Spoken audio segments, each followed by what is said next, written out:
मैं सारी जिंदगी अदब करता रहा अपने मां बाप का, क्योंकि हुक्म है अल्लाह का हुक्म है अपने मां बाप को उफ नहीं कहने दें, उफ ना निकले उनके मुंह से।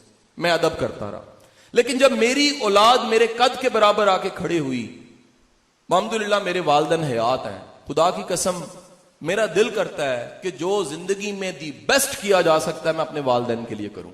और मैंने ये कुलिया ढूंढा है, खोटा सिक्का वालिदैन की दुआओं से खरा हो जाता है, नलायक लायक हो जाता है।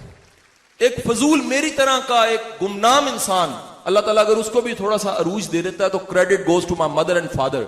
उनकी मेहनतें, उनका इखलास, उनका हक हलाल कमाना मेरी जिंदगी में आ रहा है। और बेटे की याद रखना, फसल लगती है ना, गंदुम कट गई है, कितने अरसे में गंदुम तैयार होती है जी? कोई जमींदार बैठा तो बताए। 6 माह। कितने अरसे में चावल तैयार होता है? 4 माह के 5 माह। सब्जी कितनी जल्दी तैयार होती? गोभी लगाएं कितने दिनों में तैयार होती है? 2 माह। और अगर धनिया लगा दें तो चंद दिन। ऐसे ही है बेटा। एक बात याद रखिएगा, ये जो नस्ल तैयार होती है ना, इसको 20 साल लगते हैं ये फसल तैयार होने के लिए। 20 साल। मैंने देखा है कि जो खिलाया जाता है ना बच्चों को 20 सालों के बाद सामने आ जाता है। जो बोया होता है, बड़ी दुनिया मुझे कॉल करके कहती, शाह साहब मेरा बच्चा मेरी बात नहीं मानता, मेरा बच्चा गुस्ताख है। एक वालिद ने कहा जी मेरा बच्चा मुझे थप्पड़ मार दिया उसने, मेरा दिल दहल। मैं समझ जाता हूं ये वो कमेटी है जो आपने कभी डाली थी, 20 सालों के बाद निकल आई है। क्योंकि टुक्कर हलाल का हो तो नस्ल भी हलाल की होती है, टुक्कर हराम हो तो फिर बाप के गरेबान बच्चे पकड़ते हैं। ये याद रखिएगा। क्योंकि 20 सालों के बाद मेरा ये भट्टी साहब मेरा ईमान है इस बात पे, जिसने हलाल का टुक्कर खाया वो अगर डगमगा जाए, ट्रैक से उतर जाए, वापस आ जाएगा। वो टुक्कर हलाल उसे वापस ले आएगा। लेकिन जिसने टुक्कर हराम खाया होता है वो ट्रैक से उतर के उतर ही जाता है। गलती हम सब करते हैं, गुनाहगार लोग हैं, लेकिन गुनाह करने के बाद तौबा की तौफीक उसको होती है जिसका टुक्कर हलाल होता है, जिसका टुक्कर हलाल नहीं है।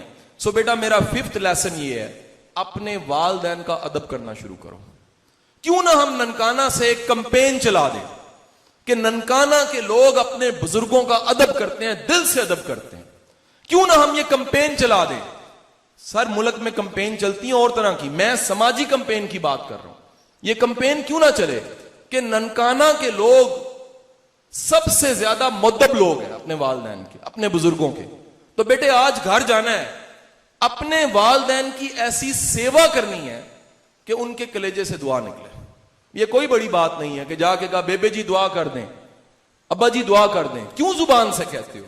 बेटे काम ऐसे करो कि वो दुआ करें आपके लिए, अपनी हरकतें ऐसी करो कि वो दुआ करे तुम्हारे लिए, खिदमत ऐसी करो कि दुआ करे तुम्हारे लिए। सो जो बंदा ये 5th लेसन पे अमल करके देखेगा, आज से यकीन कीजिए कुछ सालों के बाद वो मानेगा कि द्यो मिल जाए, नजरिया द्यो होता है, तो बोने को अगर द्यो मिल जाए उसके कंधे पे खड़ा होके बोना, उस द्यो की वजह से आगे तक देख लेता है। मैं ननकाना पहली बार आया सेशन में, मेरा दिल था मैं खाली हाथ ना हो।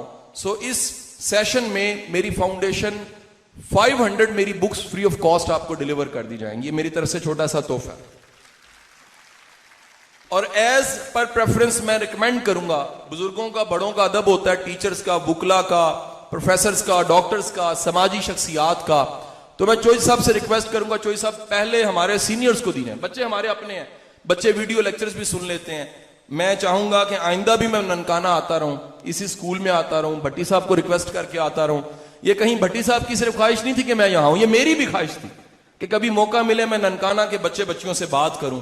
सो ये बुक्स आप तक पहुंचाई जाएंगी, इन किताबों को तोहफतन कबूल कीजिएगा।